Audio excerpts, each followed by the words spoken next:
Greetings to the Greek Solidarity Committee and Todos Somos Venezuela, to all of the partners in your important anti-imperialist alliance.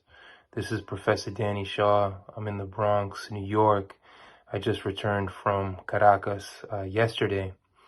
I wanted to share a few impressions for your important conference and the work that you do. 2020 Caracas and these elections that we were all a part of. There were more than 250 election observers invited by the PSUV, and then hundreds of others invited by the official National Election Observer organization. And I was in Petare and in other popular barrios, neighborhoods, where we were able to inspect and observe these parliamentary elections. The blockade has been incredibly brutal against the Venezuelan people. Nonetheless, 31% of the voting populace came out. The opposition is very fractionalized.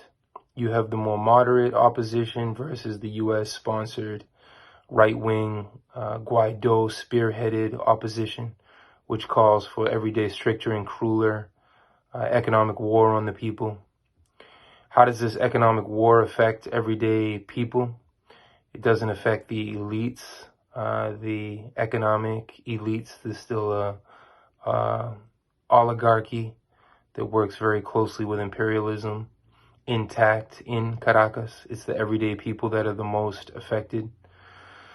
So during this Christmas season, many people can't go back home to see their families. Horrible gasoline shortages, no toilet paper, no toothpaste, everyday things that we would take for granted. The arepas and the ayacas, the typical Christmas food. Internet, social media, these types of things are just not present in the lives of everyday people. Still, lo que se llama la cultura de resolver, Venezuelans always find a way to push through and to keep fighting. So, despite the blockade, I don't think that people are completely demoralized or disheartened. They continue to fight. They're a Chavista people. They believe in this revolution. I think the 31% participation is also reflective of the fact that the opposition is so weak and that the PSUV had this one in the bag, if you will. Venezuela continues to play an extremely significant role internationally. Caracas in 2020 is akin to what Havana has been for 61 years now, or Algiers in 1970.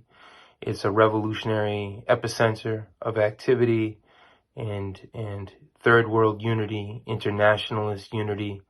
So it was an honor for me to be there as a representative of the Council on Hemispheric Affairs and Anti-Conquista and other anti-imperialist organizations, and then to meet revolutionaries and internationalists from Asia, Africa, South America, the Caribbean, the Middle East, Europe, and of course the US as well. Telesur and VTV show us that people's media from the South, for the South, is still possible. I work very closely with Telesur and Venezuela de Televisión, the national TV broadcasting system. And it's very significant that across the street from Telesur, you have the headquarters of the Bolivarian intelligence offices of the military. Of course, the opposition and their imperialist backers, that is what they would first like to target. A people's voice, a people's media, news from the South, for the South, by the oppressed, for the oppressed. So it's very symbolic that across the street you have really a bulwark of the Bolivarian state, of the military in defense of Telesur.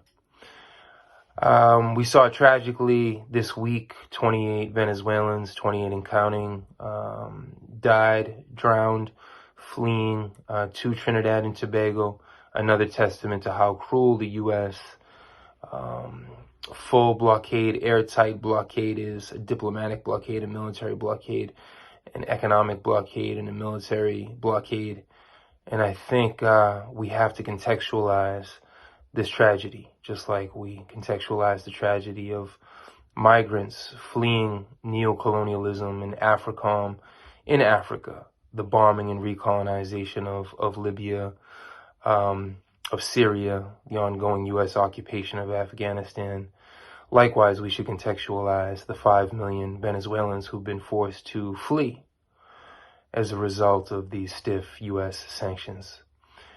Every day, the world is more multipolar, as Hugo Chavez talked about, pluripolaridad.